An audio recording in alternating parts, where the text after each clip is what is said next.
hadir. Baik, salam damai sejahtera untuk kita semua. Assalamualaikum warahmatullahi wabarakatuh. Om Swastiastu, Namo Buddhaya, salam kebajikan. Yang saya hormati Kepala UT Daerah Jayapura, Bapak Dr. Randus Mujadi MPD. Yang saya hormati pemateri yakni Bapak Muhammad Tabrani, SHMA, CPCLP, dan peserta webinar yang kami banggakan. Puji syukur patut kita haturkan kehadirat Tuhan Yang Maha Esa atas penyertaannya sehingga kita dapat berkumpul bersama-sama pada acara webinar kegiatan kemahasiswaan Universitas Terbuka Jayapura dengan topik mewujudkan kampus merdeka dari kekerasan seksual. Untuk itu, hadirin yang berbahagia, berikut susunan acara pada pagi hari ini. Yang pertama, pembukaan. Yang kedua, menyanyikan lagu Indonesia Raya, HIPME UT, dan Mars UT. Yang ketiga, sambutan kepala dari sambutan direktur dari UT Daerah Jayapura. Yang keempat, penyampaian materi. Kelima, sesi tanya jawab. Keenam, penyerahan sertifikat digital kepada pemateri. Dan yang terakhir, ketujuh, penutup. Baik, pada sesi selanjutnya yakni menyanyikan lagu Indonesia Raya, HIMNE UT, dan Mars UT. Untuk itu saya meminta kepada hadirin untuk berdiri atau dengan duduk sikap sempurna.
siang menyongsong tantangan dunia, berperang serta mencerdaskan bangsa, menjangkau hingga penjuru dunia, universitas terbuka, berbakti untuk bumi pertiwi, menuntut ilmu tak pernah henti, ciptakan insan tangguh yang mandiri.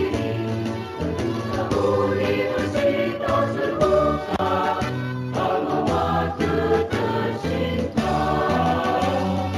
Universitas terbuka untuk Indonesia, untuk Indonesia.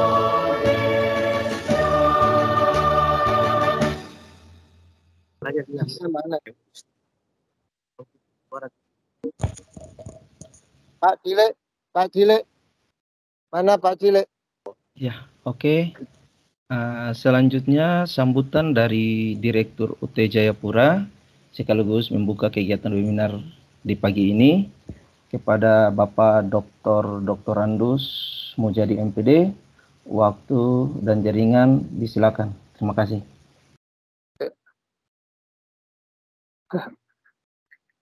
Oke, terima kasih moderator Pak Rivaldi sebagai panitia. Pada para panitia juga saya ucapkan terima kasih atas kesediaannya dalam menyiapkan kegiatan beruntun webinar tahap 1 atau seri pertama yang pada hari ini akan dilaksanakan secara serempak dan diikuti oleh seluruh Pokjar yang ada di Jayapura. Assalamualaikum warahmatullahi wabarakatuh. Salam sejahtera bagi kita semua. Om Swastiastu, Nama Budaya, Salam Kebajikan. Selamat pagi. Pagi, Pak. Pagi, Pak. Yang Pagi, Pak. pagi, Pak. Pagi, Pagi, Pak.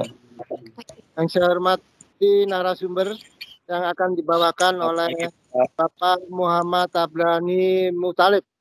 Selamat pagi, Bapak. Mikrofonnya Pak Tabrani. Masih di mute ya? Iya. Pagi Pak Direktur. Salam Ya. Pak. Oke. Kemudian para peserta webinar seri pertama Universitas Terbuka Jayapura. Salam Universitas Terbuka. Selamat pagi. Pagi, Pak. Pagi Pak. Selamat Pagi, Pak. Selamat Pagi, pagi, Pak. Pagi, Jaya. Sungguh sangat luar biasa. Pesertanya pada pagi ini diikuti oleh ratusan mahasiswa yang ada di seluruh Papua.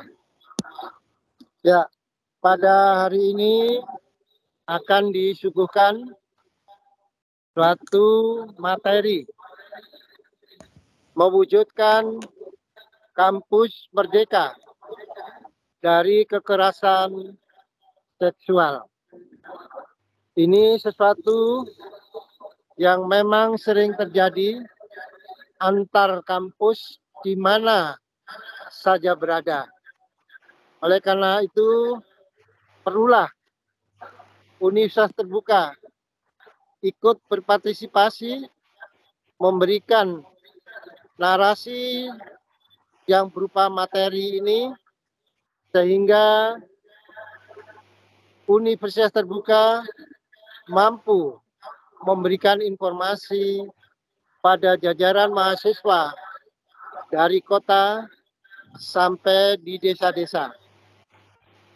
Di Papua, Universitas Terbuka mempunyai mahasiswa kurang lebih 6.000 mahasiswa. Oleh karena itu, sungguh sangat berbahagia pada hari ini benar-benar mendapatkan materi yang sangat berharga,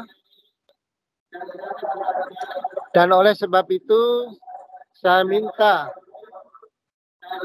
semua peserta mampu mempersiapkan pertanyaan-pertanyaan pada narasumber sehingga artikulasi mewujudkan kampus merdeka dari kekerasan seksual dapat dipahami secara mendalam. Sekali lagi, pada pemateri Bapak Muhammad Tabrani Muthalib, moderator Bapak Rivaldi, dan teman-teman yang terlibat di dalamnya, sekali lagi saya ucapkan beribu terima kasih. Dengan ucapan Bismillahirrahmanirrahim. Webinar seri pertama, mewujudkan kampus merdeka dari kekerasan seksual, Universitas Terbuka Jayapura, secara resmi saya nyatakan dibuka.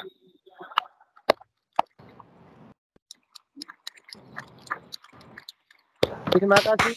Saya kembalikan pada moderator. Ya, baik. Terima kasih Bapak Direktur UT Jayapura, Bapak Dr. Andus Mujadi MPD. Untuk itu kepada peserta, Bapak dan Ibu webinar yang berbahagia, sampailah kita pada acara pokok webinar, yakni penyampaian materi dari narasumber. Untuk waktu pemaparan materi untuk narasumber yaitu 60 menit dan sesi tanya jawab setelah pemaparan materi dari narasumber. Link daftar hadir dan evaluasi untuk pembuatan sertifikat akan dibagikan pada sesi tanya jawab.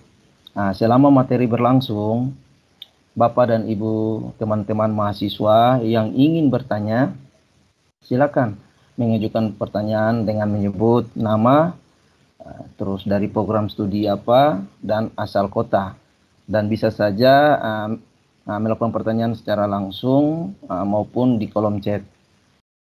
Untuk itu, materi dengan judul mewujudkan kampus merdeka dari kekerasan seksual yang akan dibawakan oleh Bapak Muhammad Tabrani, SHMH CPCLP. Berikut saya bacakan sedikit CV singkat dari beliau. Bapak Muhammad Tabrani, SHMH CPCLP ini adalah seorang akademisi juga di Universitas Hairun Ternate. Beliau merupakan seorang, bisa dikatakan seorang praktisi di bidang lawyer yang sudah senior sekali. Beliau di sini sebagai seorang direktur MTM Associates dan ketua Departemen Advokasi YLPAI. Beliau sekarang lagi mau melanjutkan studi program doktor di universitas di Indonesia. Untuk itu dengan mempersingkat waktu kepada pemateri Bapak Muhammad Tabrani, SHMA, CPCLP, waktu dan jaringan disilakan. Terima kasih. Terima kasih moderator. Assalamualaikum warahmatullahi wabarakatuh. Selamat pagi semuanya, salam sejahtera buat kita semua. Pertama-tama yang saya hormati Bapak Direktur UPBJ UT Jayapura, yang saya hormati seluruh panitia, moderator, Pak Rivaldi, dan panitia dalam penyelenggaraan kegiatan webinar mahasiswa ini. Kemudian yang saya hormati dan saya banggakan seluruh peserta webinar, para mahasiswa Universitas Terbuka Jayapura yang telah hadir pada kesempatan yang berbahagia ini. Terima kasih atas kesempatan yang diberikan kepada saya untuk sedikit berbagi di dalam webinar kali ini dengan tema yaitu mewujudkan kampus merdeka dari kekerasan seksual. Nah, tema ini memang menjadi sebuah diskusi dan menjadi perhatian karena memang di dalam baik di kampus maupun di luar kampus tidak menutup kemungkinan terjadi kekerasan-kekerasan. Salah satunya termasuk juga kekerasan seksual. Dan kita sudah lihat banyak contoh di berbagai berita, baik cetak maupun media online yang memperlihatkan kita bahwa di Indonesia sendiri, baik di pusat maupun di daerah, rentan sekali terjadi kekerasan-kekerasan seksual, terutama kekerasan seksual, karena dari aspek budaya, kemudian dan lain sebagainya, faktor yang mempengaruhi sehingga ada semacam apatisme atau pembiaran terhadap terjadinya kekerasan terhadap perempuan maupun kekerasan seksual terhadap peserta didik maupun warga kampus. Nah, padahal kekerasan seksual itu adalah bagian dari pelanggaran hak asasi manusia dan hak-hak warga negara, terutama dalam mendapatkan kenyamanan di dalam menempuh pendidikan di perguruan tinggi. Nah, yang pertama yang ingin saya sampaikan adalah dari materi ini adalah mengenai kampus merdeka dari kekerasan seksual. Nah, apa yang dimaksud dengan kampus merdeka itu? Pada hakikatnya sejatinya sejak kampus itu berdiri, bahkan kalau kita telusuri lebih jauh asal-usul bagaimana kampus itu ada di era Yunani, di masa Plato dan Socrates. Waktu itu perguruan tinggi atau kampus itu disebut sebagai akademia. Sejak berdirinya kampus itu memang sudah ada merdeka belajar. Karena kampus sejatinya pembelajaran yang berpusat kepada mahasiswa, kepada peserta didik. Oleh karena itu di kampus ada prinsip yang paling mendasar yang harus ada di kampus sebagai prasyarat adanya kampus, yaitu kebebasan akademik. Prinsip kebebasan akademik itulah yang menjadi ruh atau nyawa dari sebuah kampus. Kampus tidak bisa disebut sebuah kampus apabila dia tidak ada atau perlindungan terhadap kebebasan akademik. Karena kebebasan akademik itulah yang nanti memacu perkembangan ilmu pengetahuan, diskusi, dialog, perdebatan, dan lain sebagainya yang ada di kampus. Nah, oleh karena itu dari intelektual history itulah maka kampus sejatinya sudah memiliki ruh kemerdekaan. Orang yang belajar di perguruan tinggi atau di kampus, orang yang ingin merdeka sejatinya secara intelektual. Nah, bagaimana kita ingin merdeka secara intelektual, tetapi di sekitar kita, di lingkungan kampus kita, masih ada terjadi kekerasan-kekerasan seksual. Nah, kalau kita menelisik di dalam Kamus Besar Bahasa Indonesia, kata merdeka artinya bebas dari belenggu, lepas dari tekanan, penindasan, dan lain sebagainya, termasuk lepas dari tekanan kekerasan yang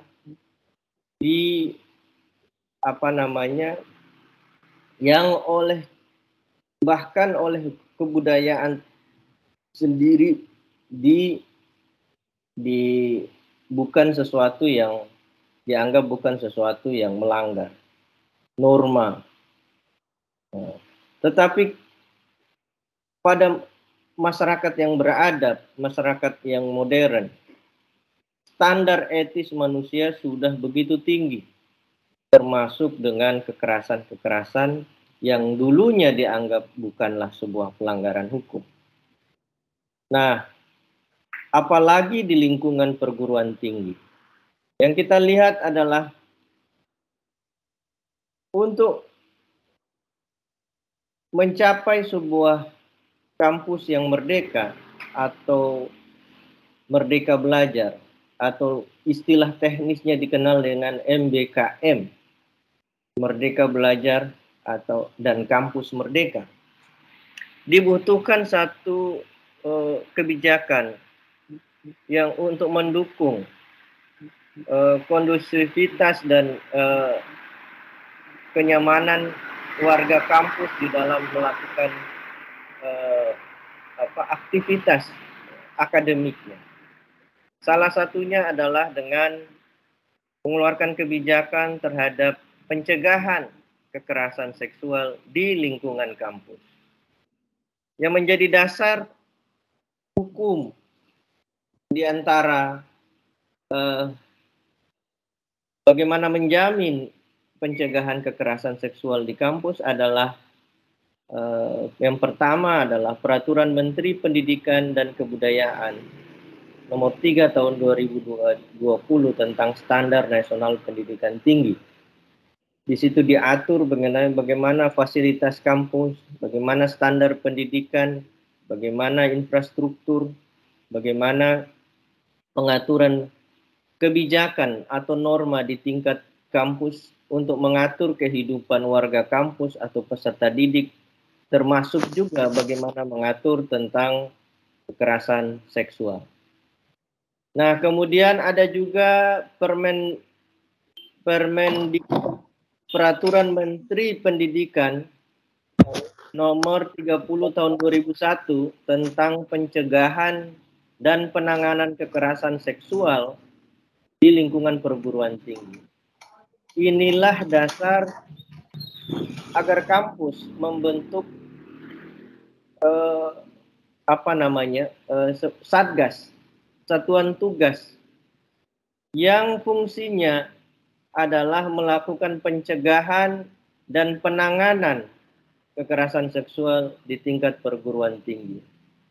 Saya belum tahu atau belum mendapat informasi apakah di UPBJJ UT Jayapura sudah ada satgas PPKS atau belum, tapi di kampus tempat saya bernaung itu sudah dibentuk. Dan kami punya pengalaman mahasiswa setelah itu dibentuk, ketika ada kegiatan akademik di luar kampus, yakni KKN di luar daerah, kemudian terjadilah kekerasan seksual. Nah, itu kemudian kami fungsikan Satgas PPKS mendorong agar melakukan proses hukum terhadap kejadian tersebut. Nah, meskipun yang tadi saya katakan, di masyarakat kita kadang setelah didorong dalam proses hukum, kemudian berjalannya proses hukum itu terjadi perdamaian antara pelaku maupun korban kekerasan seksual itu. Itu yang kami sayangkan.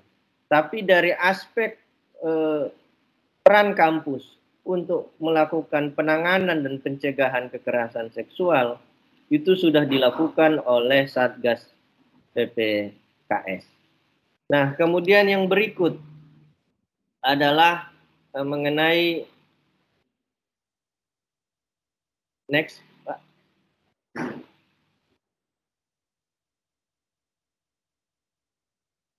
Halo.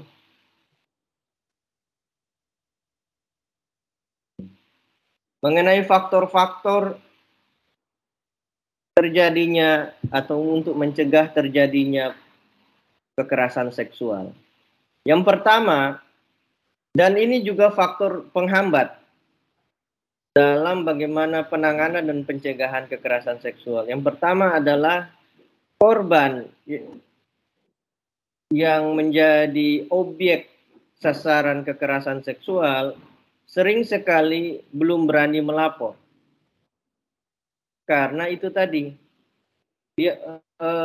dia menganggap bahwa dia tersakiti secara fisik maupun secara verbal oleh serangan-serangan yang disebut sebagai kekerasan seksual.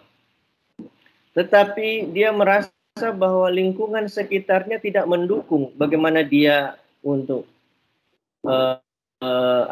mempertahankan haknya sebagai korban kekerasan seksual. Nah, meskipun itu sudah didorong oleh institusi kampus, tetapi korban sendiri kadang juga belum berani melapor. Bahkan bahkan merasa bahwa melapor pun akan merugikan dia berkali-kali. Misalnya kita ambil contoh beberapa hari lalu yang masih ramai, dan ini bukan kekerasan seksual. Ini kita ambil contoh saja. Pembulian di kampus, salah satu kampus tinggi agama negeri di Sumatera, di mana ada mahasiswi perempuan yang dia menggunakan atribut agama tertentu, kemudian di lift, kemudian dibully oleh mahasiswa yang lain, mahasiswa laki-laki yang lain. Nah, itu kemudian dia video yang dia rekam melalui kamera handphonenya, lalu si mahasiswi itu mengupload di sosial media. Akhirnya uploadan dari mahasiswi itu menjadi viral dan menjadi perhatian netizen, warganet mengenai persoalan itu.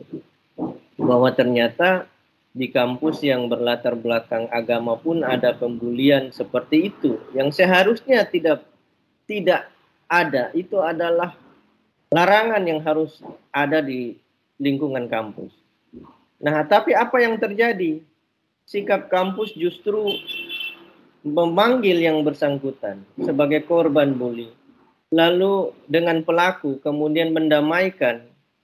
Kemudian pelaku bulian itu, beberapa mahasiswa laki-laki itu, hanya dibuat pernyataan minta maaf dan tidak mengulangi perbuatannya, disanksi hanya skor.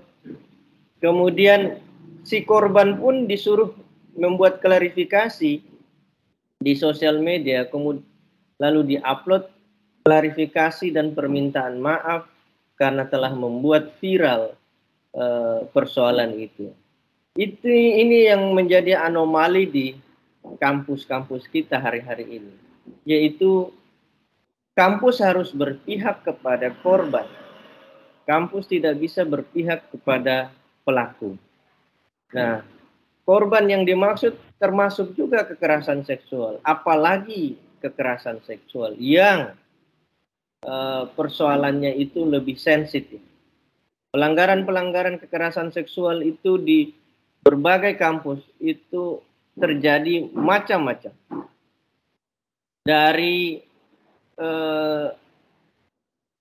menatap korban dengan nuansa seksual dan atau tidak nyaman, itu juga termasuk bagian dari suatu perbuatan kekerasan seksual. Menyampaikan ucapan yang memuat rayuan, lelucon, dan atau siulan yang bernuansa seksual pada korban. Nah, kalau merujuk kepada Permen Ristek Dikti nomor 30 tahun 2001, itu banyak sekali perbuatan yang dikategorikan sebagai kekerasan seksual. Menyebarkan informasi, foto, informasi pribadi seseorang yang bernuansa seksual tanpa persetujuan korban dan lain sebagainya. Biasanya terjadi di mahasiswa yang memiliki hubungan pacaran dengan mahasiswa yang lain. Nah, ini hal-hal inilah yang menjadi concern bagi perguruan tinggi sehingga membentuk Satgas PPKS. Kemudian yang berikut adalah peristiwa kekerasan seksual itu melibatkan pelaku dari kalangan mahasiswa, mahasiswi, dosen, tenaga kependidikan, pimpinan dosen, dan lainnya. Yang itu terjadi bisa saja dalam proses belajar mengajar, pengabdian masyarakat,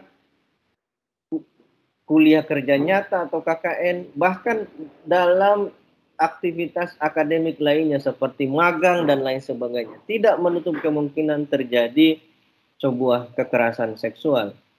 Nah, ini yang harus didorong agar apabila terjadi, maka mahasiswa atau mahasiswi yang menjadi korban kekerasan seksual itu memiliki kesadaran bahwa ini perbuatan ini atau perbuatan yang dilakukan oleh pelaku itu adalah merupakan kekerasan seksual dan harus dilaporkan, harus diproses hukum sehingga lingkungan kampus itu terbebas dari hal-hal yang berkaitan dengan kekerasan.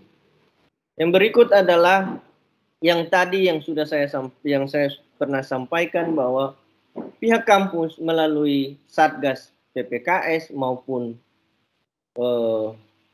yang tidak dibentuk khusus untuk melakukan penanganan kekerasan seksual harus berpihak sejak awal kepada korban dugaan kekerasan seksual. Untuk apa tujuannya itu harus berpihak kepada korban? Adalah untuk mewujudkan ekosistem kampus yang aman dari kekerasan seksual. Yang berikut adalah hasil temuan dari Pusat Studi Asosiasi Pusat Studi Wanita dan Gender Indonesia. Ketua pusat studinya adalah Guru Besar Sosiologi Universitas Airlangga, Surabaya. Nah, Profesor Emi Susanti. Dari risetnya yang saya ambil datanya, beliau juga menjadi bagian dari penyusun Permendikbud-Ristek tentang PPKS tahun 2022 itu, melakukan kajian baik secara kelembagaan, SDM di kampus, infrastruktur, nilai-nilai value yang ada di kampus-kampus, melibatkan 5.000 lebih responden usia 18 sampai 25 tahun di 36 perguruan tinggi di negeri maupun swasta di Indonesia, melibatkan mahasiswa, dosen, dan tenaga pendidikan. Responden yang terbagi, responden perempuan sebanyak 63,87%. Karena memang biasanya paling banyak itu korban dari perempuan. Dan laki-laki 34,76%. Dari hasil risetnya, Profesor Emi Susanti mendapatkan bahwa kekerasan seksual benar-benar ada dan terjadi di semua kampus. Namun pengetahuan mahasiswa terbatas dan korban tidak berani melapor. Itu temuan riset. Kalau ada yang membantah temuan riset itu, maka dia harus melakukan riset tandingan. Kira-kira begitu untuk melakukan dan ini yang bisa jadi rujukan kita untuk bagaimana melakukan penanganan maupun pencegahan terjadinya kekerasan seksual di kampus. Yang berikut adalah bentuk-bentuk dari kekerasan seksual yang bisa saya sebutkan dengan merujuk kepada Permendikbud-Ristek. Kekerasan seksual itu mencakup tindakan yang dilakukan secara verbal, lisan, maupun secara fisik, atau melalui teknologi informasi dan komunikasi, seperti melalui handphone dan alat-alat komunikasi lainnya. Kemudian apa itu kekerasan seksual? Kekerasan seksual menurut Peraturan Menteri Pendidikan dirumuskan meliputi misalnya penyampaian ucapan yang tadi yang saya sebutkan, ucapan yang memuat rayuan, lelucon, bercandaan, dan atau siulan sekalipun yang bernuansa seksual kepada korban. Baik itu mahasiswa ke mahasiswa, dosen ke mahasiswa, mahasiswa ke dosen, maupun sebagainya, yang menjadi bagian dari warga kampung. Kemudian menatap korban dengan nuansa seksual dan atau tidak nyaman. Kemudian mengirimkan pesan, lelucon, gambar, foto, audio, dan atau video bernuansa seksual kepada korban meskipun sudah dilarang oleh korban. Itu biasanya terjadi dalam percakapan Messenger, WhatsApp, dan aplikasi-aplikasi pesan lainnya. Nah, kemudian mengambil, merekam, dan atau mengedarkan foto, dan atau rekaman audio, dan atau visual korban yang bernuansa seksual tanpa persetujuan korban. Nah, yang menarik di sini, dalam penanganan kekerasan seksual yang terjadi di Indonesia, yang dilakukan oleh aparat penegak hukum, yaitu meskipun ada persetujuan korban, tapi apabila dibuktikan korban itu ternyata dimanipulasi akibat mungkin usianya masih muda dan lain sebagainya, sehingga rentan dimanipulasi oleh pelaku yang lebih berpengalaman, usianya lebih tua dari korban, itu bisa kena meskipun ada persetujuan dari korban. Kemudian mengunggah foto tubuh dan atau informasi pribadi korban yang bernuansa seksual tanpa persetujuan korban. Kemudian menyebarkan informasi terkait tubuh dan atau pribadi, mengintip dan atau dengan sengaja melihat korban yang sedang melakukan kegiatan secara pribadi dan atau sedang berada pada ruang yang bersifat pribadi. Biasanya ini terjadi di toilet atau kamar mandi di kampus atau ruang-ruang yang sifatnya pribadi. Kemudian ada juga yang kekerasan seksual ini juga meliputi tindakan membujuk, menjanjikan, menawarkan sesuatu, dan atau mengancam korban untuk melakukan transaksi atau kegiatan seksual yang tidak disetujui oleh korban. Ini juga termasuk perbuatan yang dilarang karena termasuk kekerasan seksual. Kemudian memberi hukuman atau sanksi yang bernuansa seksual, menyentuh, mengusap, meraba, memegang, memeluk, mencium, atau menggosokkan bagian tubuhnya pada tubuh korban tanpa persetujuan korban. Nah, ini biasanya kalau kita ada juga terjadi di kampus seperti ini, tapi sepanjang pengetahuan saya jarang beritanya muncul. Tapi ini biasanya terjadi kalau kita nonton berita sering terjadi di bus, di busway, dan di kendaraan-kendaraan umum. Kemudian membuka pakaian korban tanpa persetujuan korban. Memaksa korban untuk melakukan transaksi atau kegiatan seksual. Kemudian mempraktekkan budaya komunitas mahasiswa, pendidik, dan atau tenaga kependidikan yang bernuansa kekerasan seksual. Kemudian melakukan percobaan, perkosaan, namun perkosaan itu tidak terjadi. Ada sesuatu yang mencegah pemerkosaan itu terjadi. Tapi ada percobaan pemerkosaan, itu juga termasuk bagian dari kekerasan seksual. Melakukan memaksa dan memperdayai korban untuk melakukan aborsi apabila itu sudah terjadi dan si korban kemudian hamil. Kemudian memaksa atau memperdayai korban untuk hamil tadi.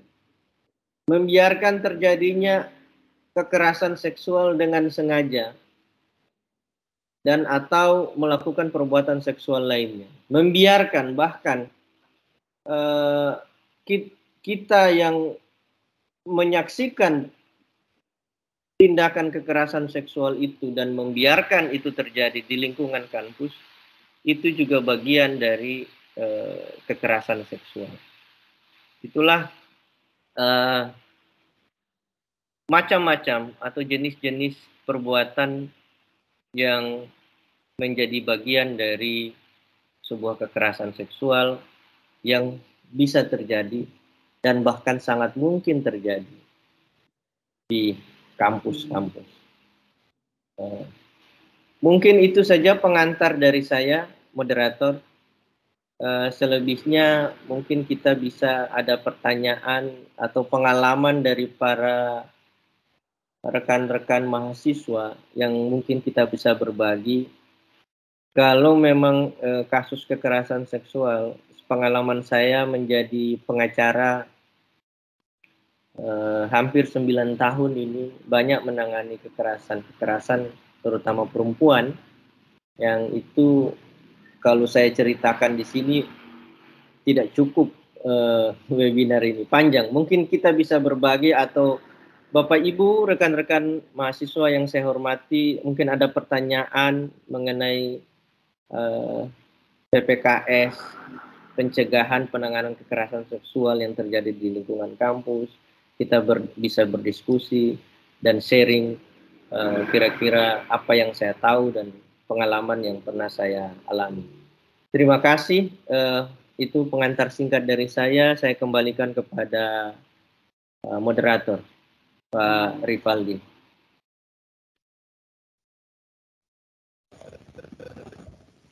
Ya, baik. Terima kasih Bapak pemateri, Bapak Muhammad Tabrani.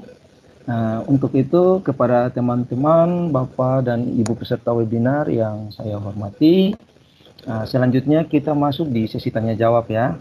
Jadi saya kepada peserta atau Bapak Ibu teman-teman semua yang ingin mengajukan pertanyaan, silakan menyebutkan nama, program studi dan asal kota. Oke, untuk itu kepada teman-teman saya persilakan. Bagi yang mau bertanya bisa saja.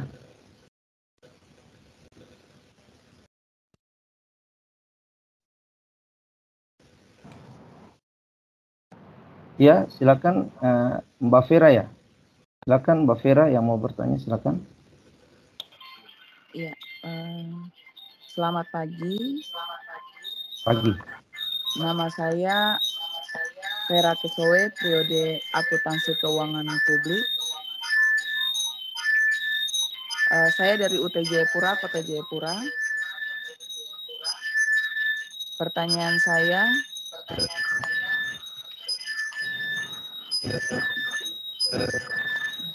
Kak Vera boleh dimatikan device-nya yang satu Kak biar tidak feedback.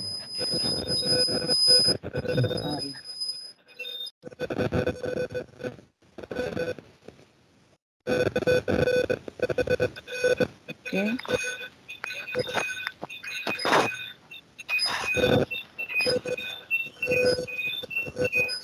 Sebentar ya, sebentar.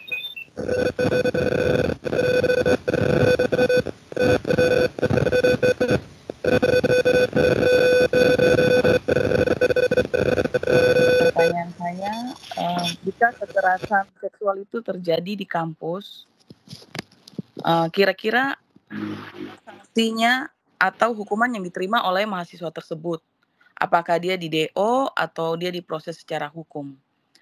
Itu saja pertanyaan dari saya. Ya, mungkin Bapak pemateri, apakah langsung dijawab atau kita kasih kesempatan per sesi 3 yang bertanya, Pak? Saya kembalikan ke moderator, apakah langsung dijawab ataukah sambil menunggu pertanyaan yang lain. Oke, kalau begitu kita per sesi kita kasih 3 pertanyaan biar nanti dijawab sekalian sama Bapak pemateri. Ya, mungkin pertanyaan yang berikut ada dari Mas Irfan ya. Mas Irfan, apakah bisa terdengar suara saya? Iya Pak, bisa. Iya. Oke, silakan Mas Irfan. Jika ingin bertanya, silakan. Baik Pak, terima kasih atas waktu yang diberikan. Perkenalkan, nama saya Irfan Jaya dari UPBJJ Jayapura, Prodi Administrasi Negara yang sekarang jadi Administrasi Publik. Saya ingin bertanya seperti ini Pak, apa soal penanganan kekerasan seksual yang ada di lingkungan kampus. Jadi ada beberapa poin tadi yang sempat saya tangkap tentang penanganan kekerasan seksual. Nah, dari beberapa penanganan kekerasan sosial, kekerasan seksual itu, yang paling saya sorot di sini Pak, soal keterbukaan korban. Jadi menurut saya problem yang sangat besar itu Pak, korban ini tidak mau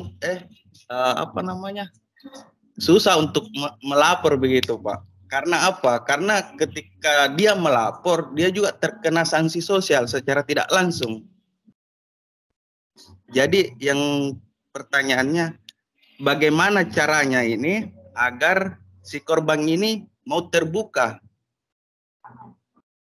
dan aman terhadap sanksi sosialnya Pak? Karena kalau korban melaporkan secara tidak langsung, dia terkena sanksi sosial, bulian dari rekan-rekan, mungkin itu bisa saja terjadi Pak. Demikian, terima kasih. Ya, baik, terima kasih Saudara Irfan. Oke, selanjutnya Ibu Alfiani, apakah bisa terdengar suara saya? Ibu Alfiani? Izin ya, saya. Silakan. Kalau Ibu Alfiani sudah terdengar, silakan langsung bertanya saja.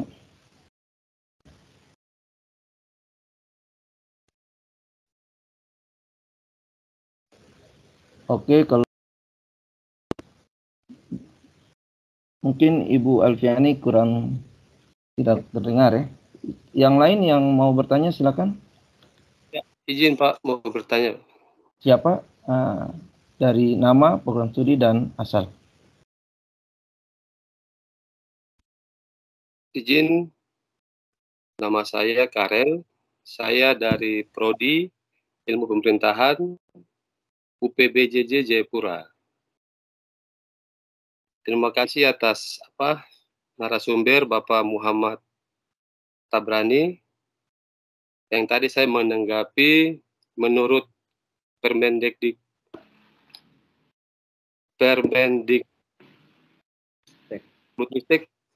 nomor 30 tahun 2001 tentang penyampaian ucapan, perbuatan, rayuan, lelucon atau siulan. Bagaimana dengan budaya kami Papua yang selalu bercanda dengan macam sebutan anjing, terus babingung taslet. Jadi kan bagaimana kami anak Papua dengan aspek budaya seperti itu. Kira-kira itu masuk dalam kategori kekerasan seksual. Kira-kira tanggapan dari Bapak narasumber seperti apa buat kami anak-anak Papua yang punya budaya lelucon yang tinggi seperti itu Pak? Perlindungannya seperti apa untuk kami? Terima kasih Pak. Ya, baik, terima kasih ya, pertanyaan yang sangat bagus ya dari Pak Karel. Untuk itu saya batasi dulu untuk sesi pertama 3 pertanyaan. Mungkin saya persilakan kepada Bapak pemateri, Bapak Muhammad Tabrani, untuk dapat menjawabnya. Kepada Bapak saya persilakan. Baik, terima kasih. Pertanyaan dari beberapa penanya yang saya catat ada 3 ini. Yang pertama dari Ibu Vera, Prodi Akuntansi, kemudian Pak Irfan Jaya, kemudian Pak Karel dari Prodi Pemerintahan. Salam Ibu Bapak, salam kenal. Terima kasih pertanyaannya ini ya bikin harus berpikir dulu untuk jawab.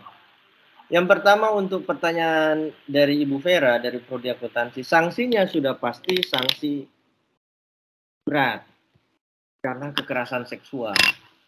Tinggal dilihat derajat perbuatannya, tingkat kekerasannya. Kalau dia hanya siulan atau apa tidak mungkin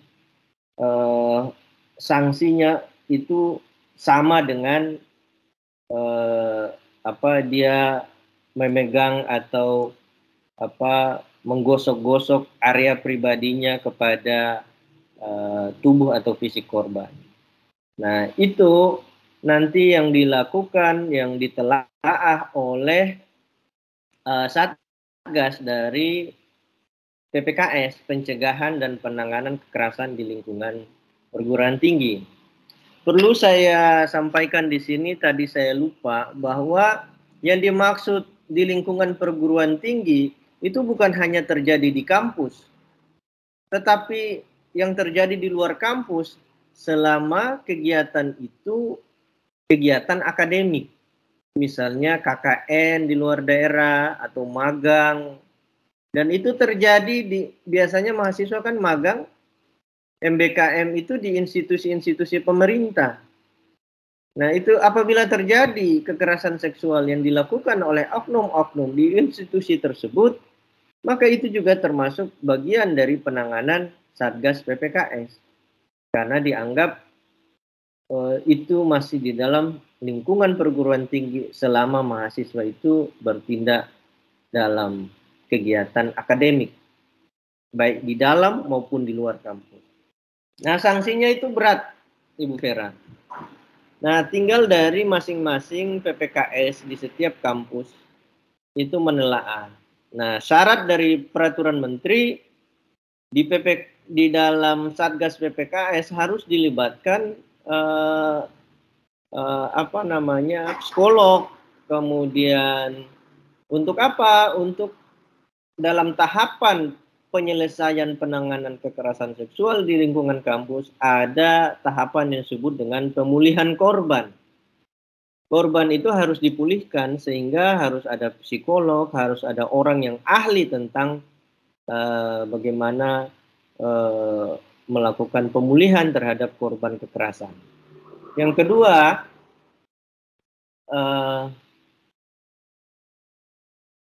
pertanyaan dari Pak Irfan. Biasanya korban sering sekali tidak mau melapor. Ya, benar sekali Pak Irfan. Itu terjadi di mana-mana. Terjadi di hampir di semua daerah. Tidak menutup kemungkinan terjadi juga di Papua. Dan kadang orang yang malah melarang atau menentang si korban untuk melapor atau mencegah korban untuk berani untuk melapor itu dari orang-orang terdekatnya, dari keluarganya sendiri, karena mungkin malu atau pertimbangan sosial yang lain. Atau biasanya terjadi kalau kita lihat data kekerasan seksual berdasarkan data dari Komisi Perlindungan Perempuan dan Anak di tingkat nasional. Itu biasanya faktor ekonomi dari korban pun berpengaruh terhadap bagaimana dia berani speak up atau bicara terkait dengan kekerasan seksual yang dialaminya. Ada tekanan dari pelaku, dari keluarga pelaku, dari orang tua pelaku, dengan uang yang dimilikinya, dengan jaringan, dengan kekuatan ekonomi di belakangnya, dia bisa mempengaruhi aktor-aktor yang terlibat di dalam bagaimana penanganan kekerasan seksual. Sehingga itu yang harus diperhatikan betul dari pihak kampus. Nah, bagaimana menyelesaikan itu? Ya itu tugas, kalau sudah ada Satgas PPKS, itu tugas dari Satgas PPKS. Kalau ada misalnya dokter lebih bagus dalam satgas itu, atau psikolog dan lain sebagainya, sehingga dia punya terapi, punya metode, punya pendekatan supaya bagaimana korban itu bicara, sehingga proses kasus ini bisa berjalan, bisa diselesaikan, bisa ada efek jera di belakangnya. Kalau tidak dilakukan, maka tidak akan ada efek jera, dan orang akan berani melakukan hal yang serupa terjadi di kampus.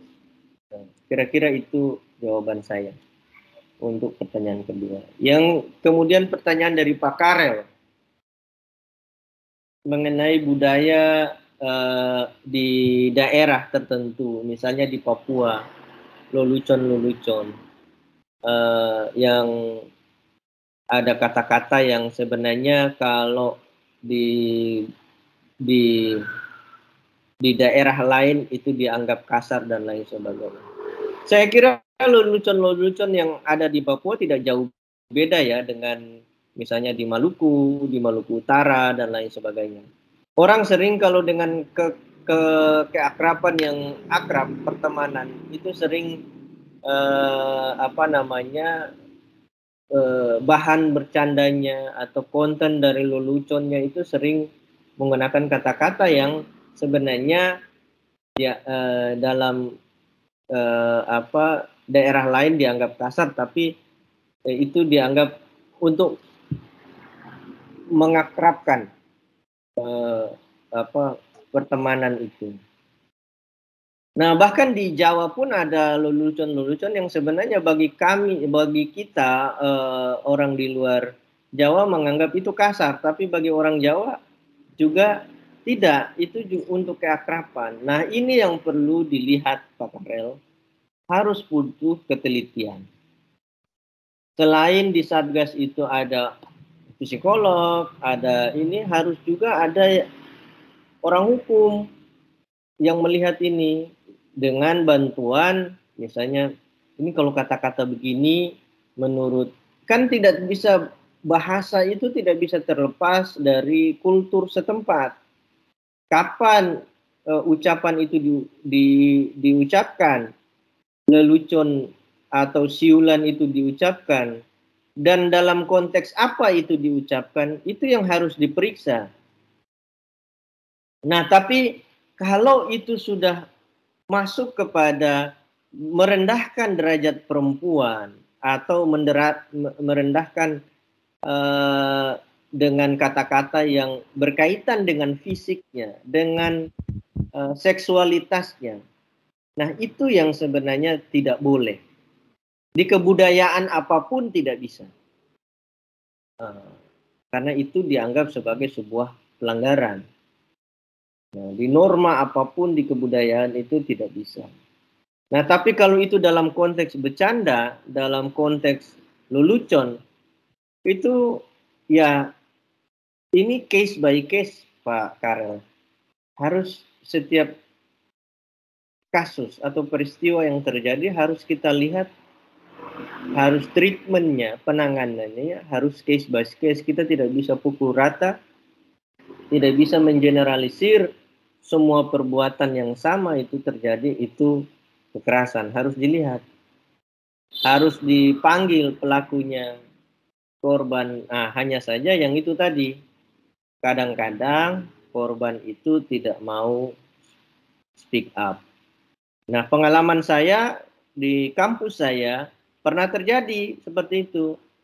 Ada perempuan mahasiswi turun KKN di satu kabupaten di Halmahera. Kemudian pada malam hari di lokasi KKN dia tidak memberitahukan kepada pendamping atau ketua dari KKN itu, temannya di desa itu. Kemudian dia pergi nonton hiburan di ibu kota kabupaten. Ternyata pada saat dia nonton hiburan itu ada tukang ojek yang sudah memperhatikan dia, yang sudah berpikiran jahat bahwa menggoda dia. Nah, dia menolak. Akhirnya malam itu terjadilah kekerasan seksual terhadap dia. Nah, kemudian besoknya baru kami dari pihak kampus tahu, karena dia juga tidak ngomong, dia hanya cerita curhat kepada temannya di lokasi KKN, dan itu pun kami tahu dari temannya, lalu kami turun ke sana, kami evaluasi kegiatan KKN-nya, kenapa bisa sampai ada yang keluar dari desa KKN, tidak ada yang tahu kenapa ini bisa terjadi. Kita cari tahu masalahnya apa, siapa yang melakukan itu, dan kami tindak, kami bikin laporan polisi. Dan kami melakukan pendampingan terhadap korban. Nah, tetapi lagi-lagi ketika dia diproses, polisi melakukan proses hukum, di ujungnya ternyata pihak pelaku maupun keluarga pelaku kemudian datang kepada keluarga korban. Nah, disitulah terjadi kesepakatan-kesepakatan yang tidak yang di luar dari kewenangan kami sebagai PPKS. Nah, sehingga proses itu tidak jalan dan terjadi kesepakatan perdamaian, pernyataan di kepolisian. Setelahnya saya sudah tidak tahu lagi sampai di mana itu. Tapi dari awal saya terutama mendorong itu agar diproses, karena kita juga menjaga nama baik kampus. Hal-hal seperti itu tidak boleh terjadi dan terlarang terjadi di kampus. Sehingga itu memang kendala, Pak Karen dan rekan-rekan sekalian. Di situasi di lapangan terjadi, apalagi kebanyakan korban itu dalam relasi kuasa di dalam masyarakat, itu rata-rata dia terkontrol oleh pihak lain, sehingga kadang itu yang menjadi faktor psikologi. Korban itu tidak mau melapor atau tidak mau bicara karena malu, dia akan dia pernah begini-begini, dapat begini-begini dan lain sebagainya. Saya kira itu jawaban saya. Mungkin ada kekurangan, saya mohon maaf. Saya bukan seorang antropolog yang bisa menilai itu dari aspek budaya. Terima kasih Pak Karel atas pertanyaannya. Saya kembalikan kepada Ya, baik. Terima kasih Pak Pemateri, Pak Tabrani yang sudah sangat baik sekali ya penjelasannya terkait dengan pertanyaan yang sudah disampaikan oleh teman-teman mahasiswa. Baik, pertanyaan selanjutnya mungkin kita ambil di kolom chat ya. Bisa teman-teman IT tampilkan, ada 2 pertanyaan itu. Ya, Pak Pemateri, berikut ada beberapa pertanyaan yang disampaikan oleh teman-teman mahasiswa di kolom chat. Saya bantu bacakan Pak Tabrani. Yang pertama itu ada dari mahasiswa atas nama Neneng Novitasari, jurusan dari Ilmu Komunikasi dari UT Jayapura, Pokjar Timika. Jadi pertanyaan dari Mbak Neneng ini, bagaimana cara mengurangi kekerasan seksual dan apakah bisa diselesaikan dengan upaya restoratif justice? Mohon penjelasannya Pak Pemateri. Ya. Terus yang pertanyaan kedua bisa ditampilkan atau langsung dijawab? Boleh. Ya, saya bertanya boleh Pak, biar sekalian dijawab nanti Pak. Ya, bentar ya. Bentar, nanti ada sesi untuk saya berikan kesempatan. Langsung saja Pak Pemateri. Baik, terima kasih Pak Moderator. Untuk Ibu Neneng yang bertanya, yang saya catat ini mencegah kekerasan, mengurangi kekerasan seksual. dan apakah restoratif justice itu dapat menjadi sarana untuk menyelesaikan itu? Ya, untuk jawaban itu adalah apakah restoratif justice? Iya, tapi restoratif justice itu kadang dalam prakteknya itu juga memiliki kelemahan, Ibu Neneng. Misalnya kadang tidak tepat menggunakan restoratif justice karena kadang upaya restoratif justice itu tetap merugikan korban yang menjadi sasaran dari kekerasan seksual.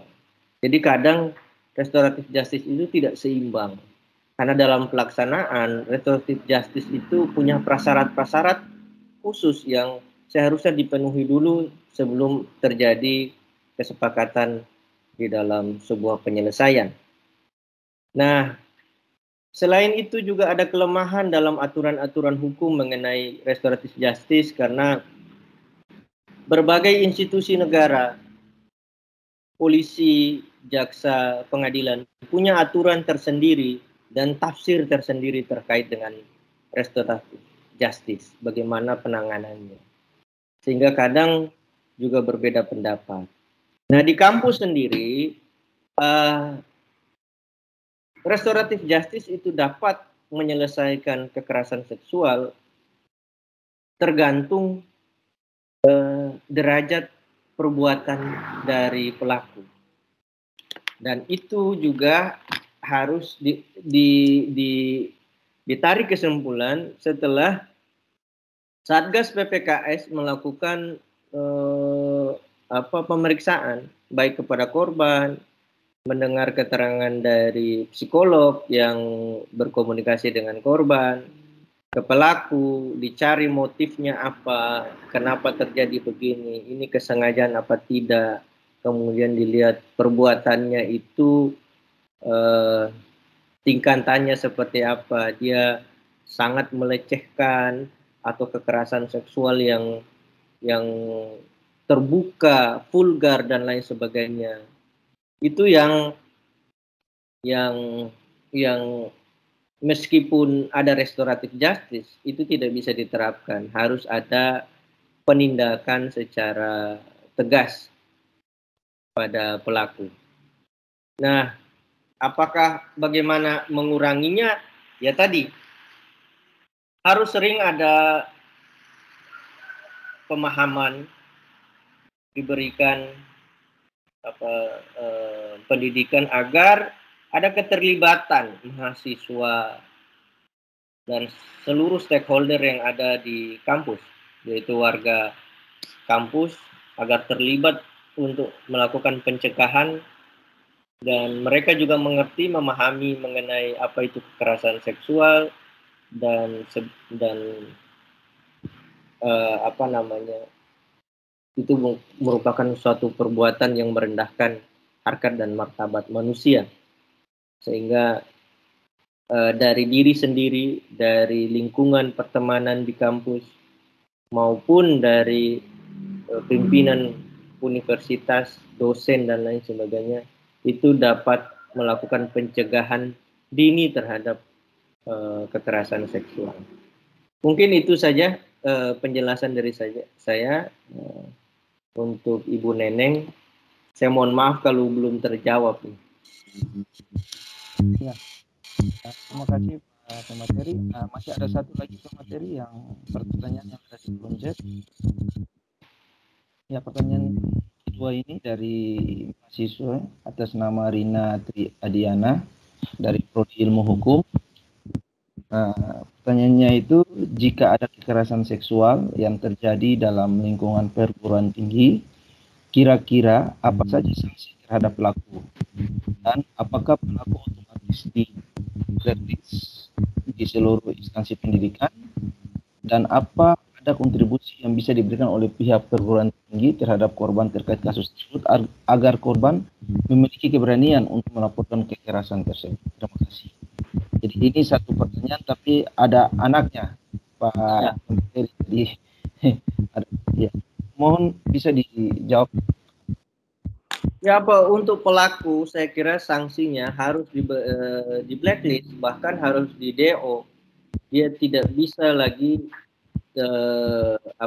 terlibat di dalam aktivitas akademik di kampus tersebut. Kampus harus bertindak tegas. Hal-hal yang seperti ini, terutama kekerasan seksual, itu tidak bisa dianggap sebagai sesuatu hal yang wajar yang terjadi di lingkungan kampus. Nah, kadang ada dulu beberapa tahun lalu terjadi di salah satu kampus besar di Jawa, kampus negeri, terjadi kekerasan seksual di lingkungan kampus dan pihak kampus berusaha untuk agar kasus ini tidak membesar, tidak menjadi konsumsi publik di luar kampus. Dan akhirnya akibat tindakan itu malah keluar. Nah, sekarang kan era sosial media, dan itulah karena pengaruh sosial media, karena pengaruh teknologi informasi, kampus kemudian berbenah sehingga lahirlah kebijakan kementerian mengenai Merdeka Belajar dan Kampus Merdeka. Kenapa? Agar untuk menjembatani gap antara produk kampus dengan dunia kerja yang berubah dengan sangat cepat. Sekarang sudah negara-negara sudah pada tahap 4.0 dan 5.0. Nah, sehingga ada kebijakan Merdeka Belajar. Nah, salah satu kebijakan Merdeka Belajar, pengaturan-pengaturannya dirinci kebijakan di kampus untuk memberikan kenyamanan, kemudahan, dan memberikan kebebasan yang optimal bagi mahasiswa dan segala seluruh stakeholder yang ada di kampus, sehingga aturan mengenai pencegahan kekerasan seksual itu dibuat. Nah, bagaimana dengan apa yang diberikan oleh kampus? Ya, kampus harus melakukan pendampingan. Kampus harus yang tadi saya bilang, berdiri di pihak korban, harus berpihak kepada korban, harus merahasiakan apapun yang bersifat sangat pribadi dan apa yang perlu dibuka. Kampus harus terbuka, harus memberikan fasilitas apapun yang diperlukan oleh korban untuk memulihkan traumanya di dalam kasus kekerasan seksual. Sehingga pihak kampus yang diberikan kewenangan, diberikan amanah untuk ada di dalam Satgas pencegahan kekerasan seksual harus memiliki pengetahuan dan kemampuan untuk bagaimana menangani korban, terutama korban perempuan dan dia berusia muda. Itu double minority. Berbeda kalau tapi jangan salah, di dalam apa yang terjadi juga ada korban laki-laki, jangan salah, dan korban laki-laki pun tekanan psikologinya tidak kalah besar sebagaimana korban perempuan. Laki-laki bisa saja dia sangat malu karena dia menjadi korban dari kekerasan seksual. Dia mungkin tidak berani bicara dan dia pendam. Itu biasanya terjadi juga sering di kampus. Saya kira yang dilakukan kampus itu, dan bagaimana memproteksi itu, melindungi, kampus harus berpihak kepada korban. Untuk teknisnya di dalam peraturan menteri itu macam-macam, Ibu Rina. Bagaimana kampus berpihak kepada korban. Yang pasti dari segi fasilitas apapun dia perlu untuk direhab dan lain sebagainya, dukungan-dukungan itu harus dilakukan oleh pihak kampus. Terima kasih, mungkin itu saya kembalikan ke moderator. Ya, baik, terima kasih Pak Pemateri, Pak Tabrani sangat jelas sekali ya untuk penyampaian pertanyaannya. Baik, untuk selanjutnya tadi siapa namanya yang mau bertanya? Mbak Sri ya? Ya, di on dulu, di on. Ya, langsung saja Mbak Sri.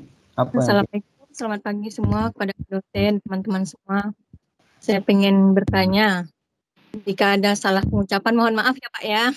Ya, Saya ini juga termasuk salah satu korban kekerasan di dalam lingkungan keluarga Pak.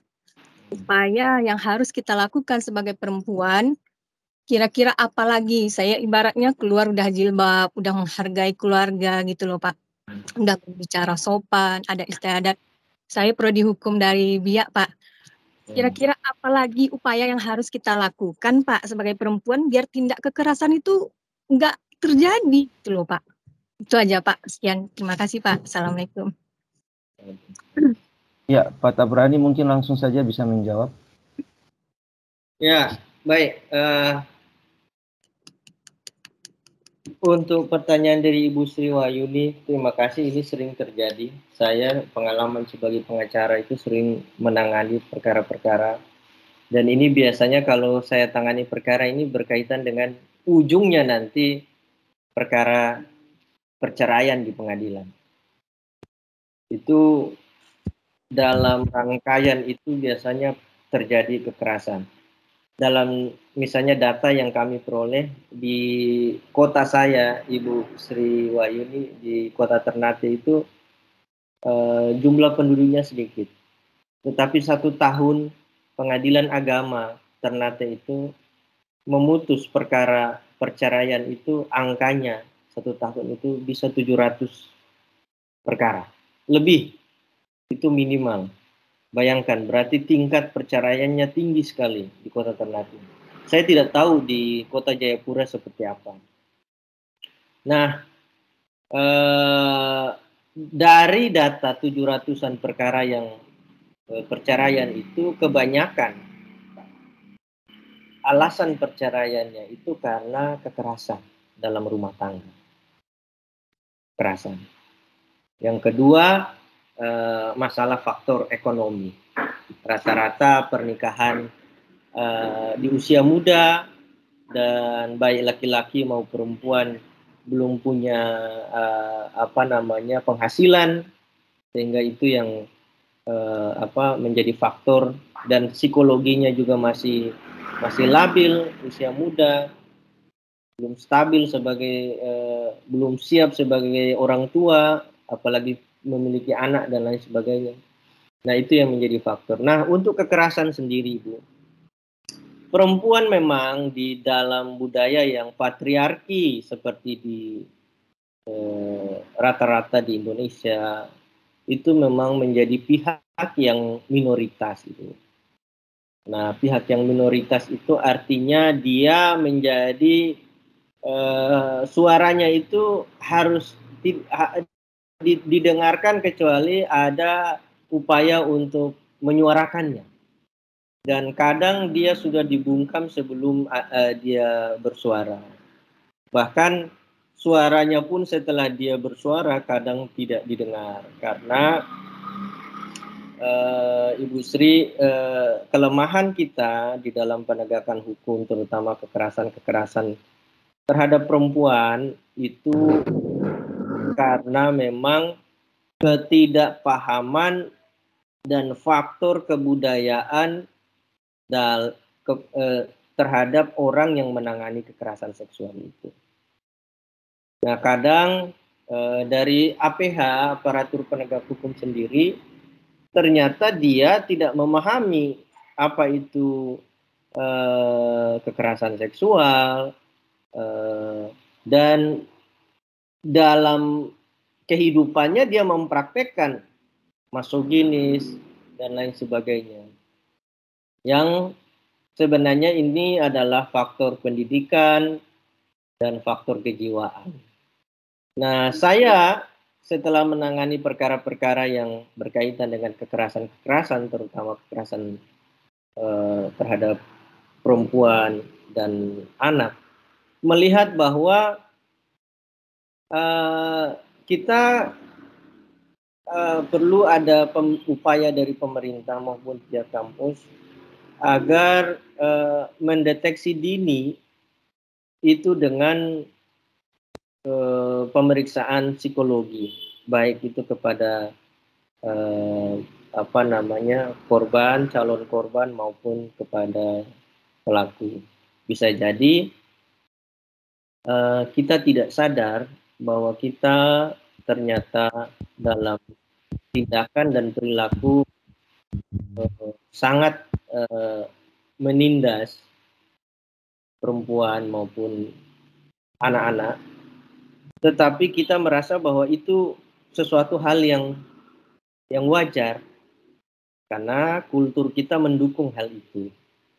Nah, padahal secara psikologi kalau diperiksa itu bagian dari masalah kejiwaan. Nah, ada penelitian yang meneliti bahwa kita di Indonesia itu fenomena gunung es mengenai masalah kejiwaan.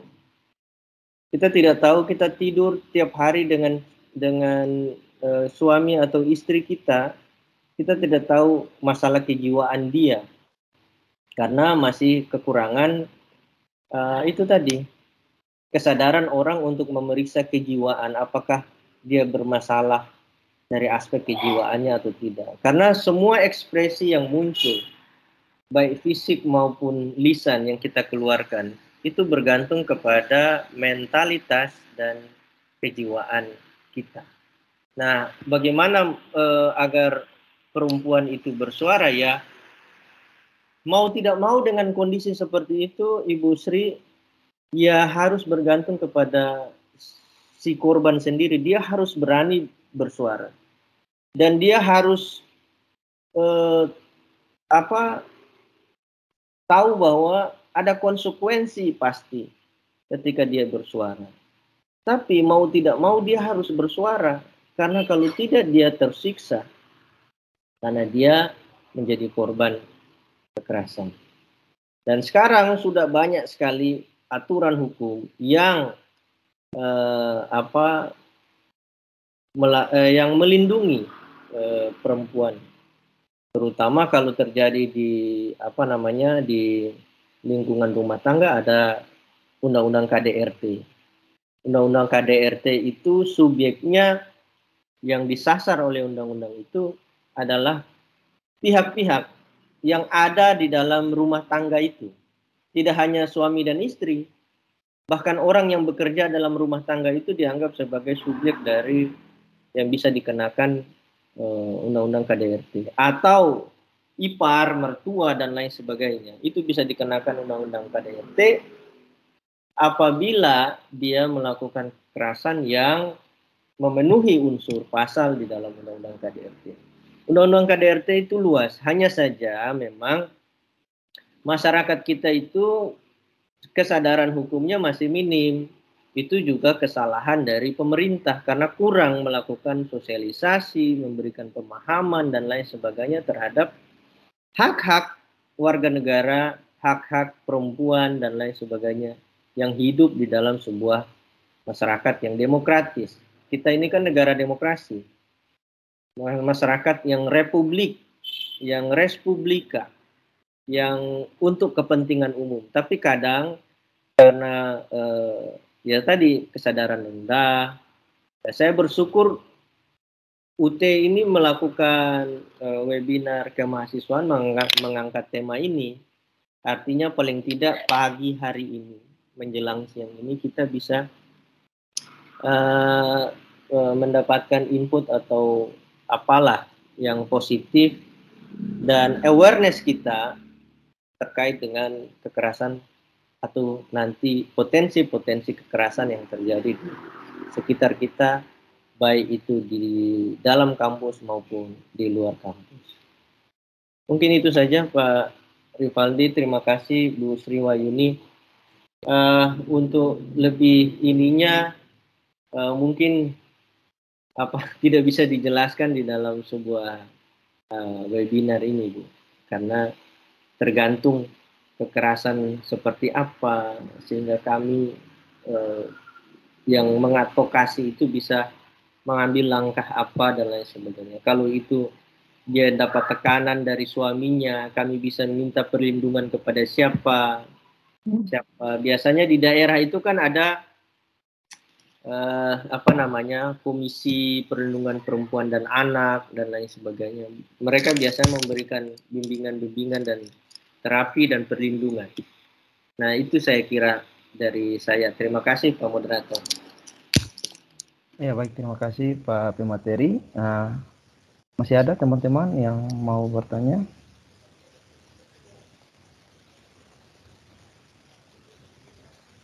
Ada yang raising tadi? Oh ya, silakan. Silakan. Ya.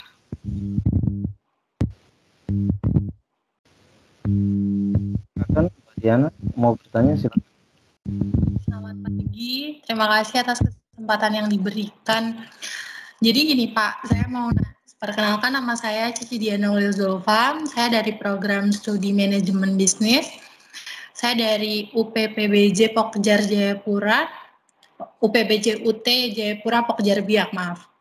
Nah, pertanyaan pertama yang ingin saya tanyakan ialah bagaimana caranya kita melaporkan kasus pelecehan seksual tanpa adanya bukti yang valid. Nah, itu pertama. Yang kedua, pertanyaan saya ialah bagaimana caranya kita melaporkan permasalahan eksploitasi dan kekerasan seksual di ranah daring. Terima kasih. Waktu dan tempat saya kembalikan, Pak.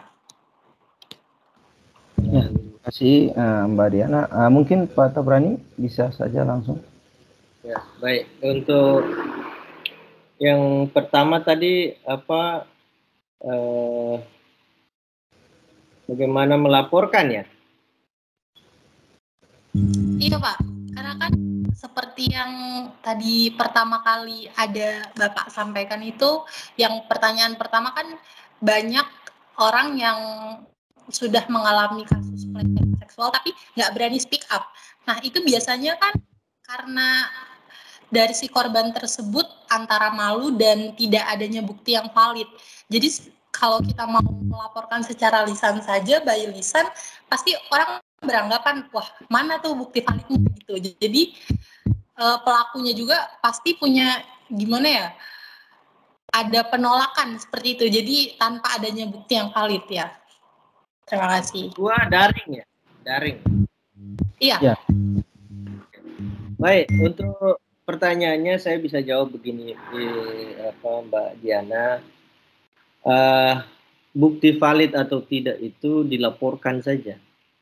Nanti misalnya kalau di kampus itu sudah ada Satgas PPKS, nanti mereka yang melakukan penilaian, dia pemeriksaan. Mereka yang nanti cari bukti. Pengakuan dari korban sudah cukup menjadi satu bukti permulaan di dalam pengaduan terhadap satu kekerasan seksual. Tidak perlu korban sendiri yang menyiapkan bukti-bukti. Tapi kalau ada bukti juga lebih bagus.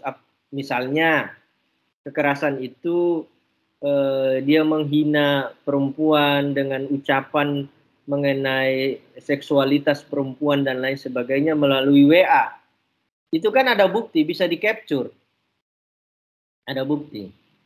Nah, bisa di-capture. Nah, itu yang nanti dijadikan bukti. Tapi kalau tidak ada bukti, pengakuan korban tetap pasti diproses, dinilai apakah betul ini terjadi kekerasan seksual atau tidak. Karena ada juga Mbak Diana terjadi di bukan di area kampus, tapi ini dugaan kekerasan seksual terhadap salah satu musisi di tanah air di Indonesia. Dia setelah konser dituduh melakukan pelecehan seksual terhadap seorang perempuan. Katanya dia sedang mabuk dan lain sebagainya. Ternyata di kemudian hari setelah laporan itu diproses, ternyata si perempuannya itu berbohong. Dia sengaja membuat laporan palsu untuk agar si musisi ini rusak namanya tidak lagi dipakai di musiknya dan lain sebagainya, karirnya bisa hancur. Nah, itu hal-hal yang begitu yang harus di screening, harus diteliti, harus diperiksa, dipanggil semua pihak yang apabila terjadi kekerasan itu. Pelaku dipanggil, korban sebelum itu korban diperiksa, ada kira-kira ada saksi apa tidak, kalau tidak ada saksi dicari. Praktikum.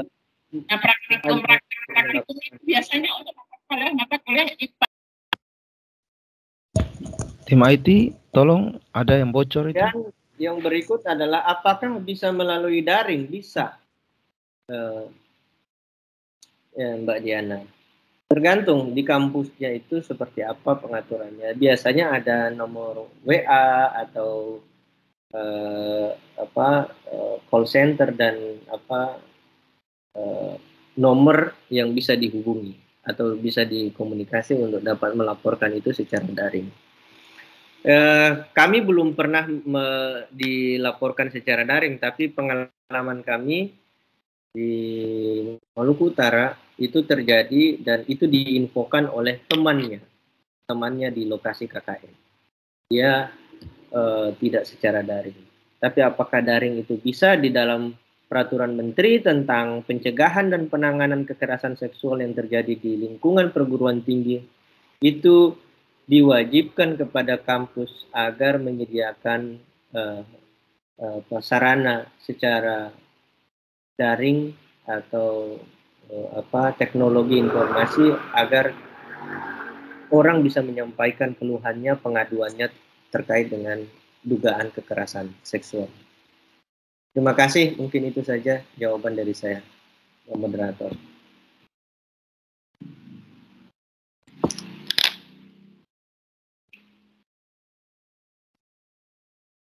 Ya, baik, terima kasih Pak Pemateri. Pertanyaan penjelasan yang sangat bagus sekali ya. Mungkin karena kita dengan keterbatasan waktu, jadi satu pertanyaan terakhir ya. Jika ada yang mau bertanya, saya persilakan untuk satu orang saja pertanyaan terakhir ya. Ayo, siapa yang ingin bertanya? Ya, Eunike ya, silakan. Bu Eunike, apakah bisa? Ya, terima kasih. Oke, ya. Ya, perkenalkan saya Eunike Marcelina Sanai dari Pokjar Merauke, program studi perencanaan wilayah dan kota. Saya ingin bertanya, Bapak, ketika situasi seorang korban kekerasan seksual di sini seorang wanita, dia mungkin dianggap di lingkungannya adalah orang yang memiliki kepribadian ceria, ramah atau friendly, dan mungkin dianggap sebagai orang yang sedikit centil. Kemudian dia mendapat perlakuan yang tidak pantas di lingkungan kampus dan dia ingin melaporkan itu. Kemudian ketika diproses, si pelaku membuat alasan atau berdalih bahwa sikap dari korbanlah atau tingkah dari korban yang memancingnya untuk berbuat hal tidak pantas. Sampai si pelaku melakukan hal itu. Contohnya mungkin kekerasan seksual secara ringan ataupun berat sampai pemerkosaan mungkin kepada korban. Si pelaku berdalih bahwa korbanlah yang menggoda atau sikap-sikap korban yang memancingnya untuk berbuat itu. Apakah alasan itu bisa mempengaruhi atau meringankan hukuman atau sanksi bagi pelaku, Pak? Terima kasih. Ya, baik, terima kasih. Siapa namanya? Ibu Eunike ya, Mbak Eunika.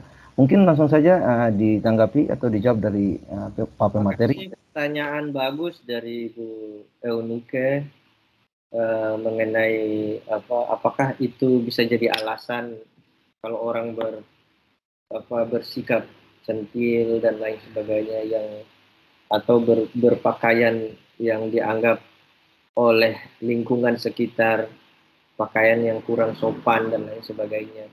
Saya kira itu bukan jadi alasan untuk mengurangi bahwa sehingga itu bisa memicu terjadinya kekerasan seksual. Misalnya orang seorang perempuan berpakaian rok pendek dan lain sebagainya, sikapnya yang pembawaannya yang ceria, yang agak centil dan lain sebagainya, itu tidak bisa dijadikan alasan bagi pelaku sehingga dia melakukan satu kekerasan seksual. Kan baju orang itu tidak bisa menjadi, atau atribut yang ada di perempuan itu tidak bisa dijadikan alasan dari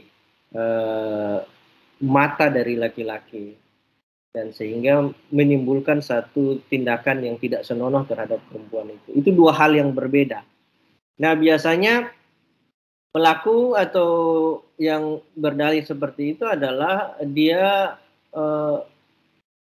terkungkung dalam satu budaya yang ada di kepalanya, yang menganggap bahwa perempuan itu menjadi objek dari tindakan laki-laki. Itu yang berbahaya. Nah, itu yang terjadi di banyak tempat di Indonesia. Nah, kebudayaan yang masih patriarki dan yang merendahkan derajat perempuan itu masih sering terjadi. Kita memang begitu, Pak. Jangankan kita, Pak, Ibu Yunika. Hak-hak perempuan itu baru diakui belum sampai 100 tahun yang lalu. Ada 2.400 tahun sejak era zaman Aristoteles, sejak dikenal sebuah republik gitu. Itu hak perempuan itu baru diakui belum sampai 100 tahun yang lalu. Misalnya begini, contoh, hak dipilih dan memilih perempuan. Di setiap pemilu, perempuan dikasih jatah, kuota 30% pemilihan. Nah, itu kadang di daerah-daerah seperti di Maluku, di Papua, di NTT, kuota 30% itu kadang tidak terpenuhi. Nah, lalu laki-laki protes. Ini kalau tidak ada penuhi 30% kuota perempuan, ya diisi saja dengan calon legislatif laki-laki. Kan toh sama saja, mau dipaksakan apabila satu daerah kabupaten itu kalau tidak ada caleg perempuannya. Nah, ini pikiran yang kalau itu logika itu dibalik, bagaimana kalau perempuan menagih 100% selama ribuan tahun ini dalam budaya patriarki hak perempuan. Nah, kira-kira begitu. Baru 30% saja laki-laki sudah protes, kira-kira begitu. Apalagi dia minta 90% gitu. Itu contoh di dalam hak memilih dan dipilih di dalam satu kontestasi politik. Tetapi apalagi di area yang masih sangat sensitif, terutama orang atau pelaku itu sering beranggapan bahwa perempuan itu karena dia menggoda saya dengan pakaiannya, dengan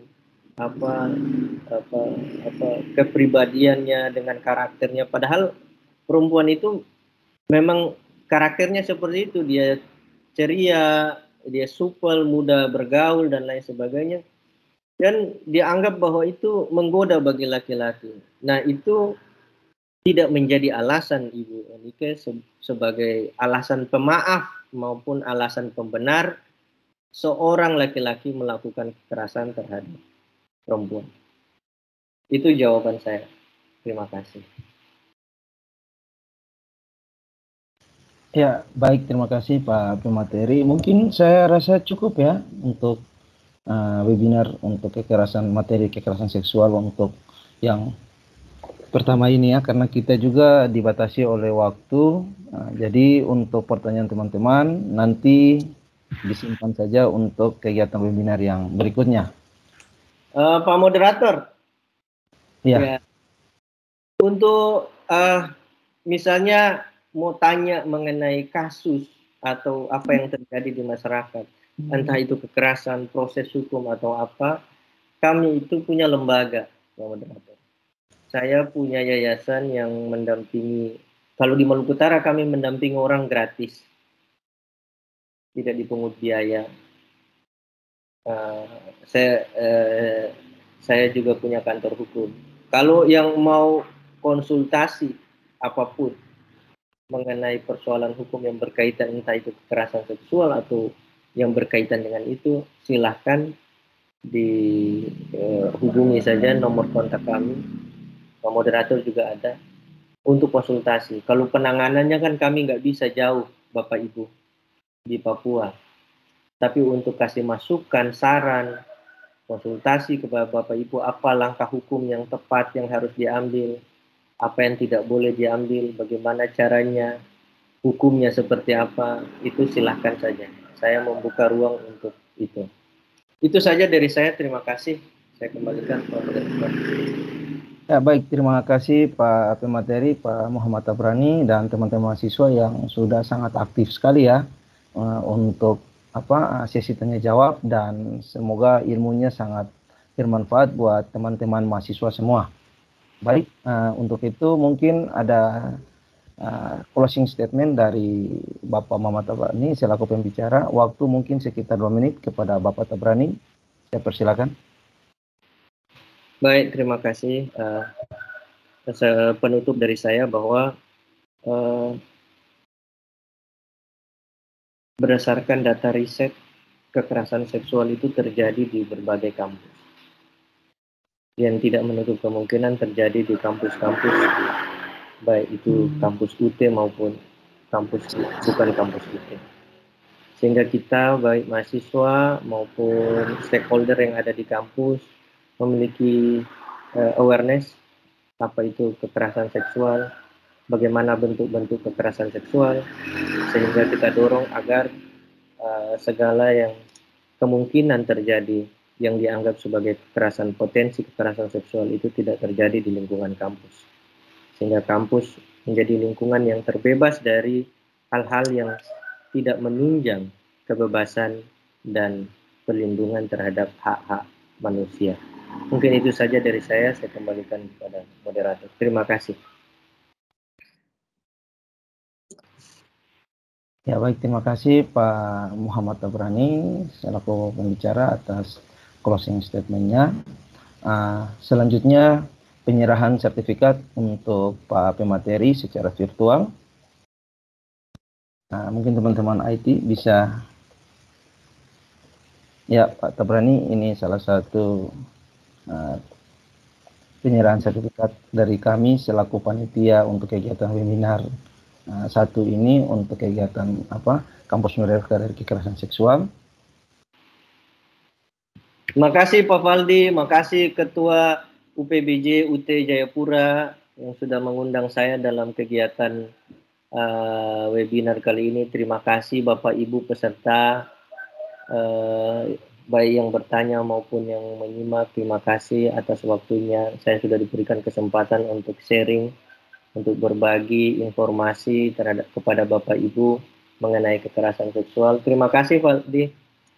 Ya, sama Pak Muhammad, nanti kita undang lagi. Ya, oke, untuk sesi yang terakhir, teman-teman, kita foto bersama ya, bersama dengan Bapak Pemateri juga. Mohon untuk teman-teman mengaktifkan videonya untuk kita bisa foto bersama. Untuk teman-teman IT, mohon dibantu untuk pengarahannya. Baik Bapak Ibu, bagi yang jaringannya stabil boleh diaktifkan kameranya.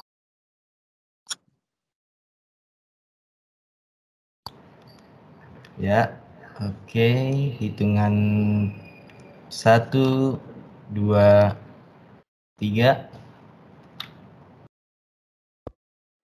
Oke, satu kali lagi. 1, 2, 3. Slide selanjutnya. 1, 2, 3. Oke. Satu kali lagi. 1, 2, 3. Oke, terima kasih. Oke, terima kasih teman-teman panitia dan teman-teman IT. Untuk itu tibalah saatnya kita di penghujung acara ya. Jadi terima kasih atas perhatian dan partisipasi hadirin semua, teman-teman mahasiswa. Mohon maaf atas segala kekurangannya. Baik untuk absensinya mungkin nanti dibagikan di link di kolom chat ya. Nanti teman-teman peserta segera diisi ya agar bisa mendapatkan sertifikat. Baik, mungkin itu saja dari saya. Saya akhiri. Wassalamualaikum warahmatullahi wabarakatuh. Salam, Om Santi Santi Om, Namo Buddhaya, salam sehat dan Makasih Pak. terima kasih Pak. Terima kasih Bapak. Terima kasih Bapak. Terima kasih Pak waktu dan tempatnya. Terima kasih materinya. Terima kasih penjelasannya Pak. Teman-teman jangan lupa ya link absensi itu sudah ditampilkan. Dan bagi teman-teman yang mau berkonsultasi dengan Pak Pemateri, silakan saja nanti via WA ya. Nomor Pak Pemateri ada di saya. Nanti bisa dijapri saja untuk yang mau konsultasi ya terkait dengan masalah-masalah yang dihadapi oleh teman-teman semua.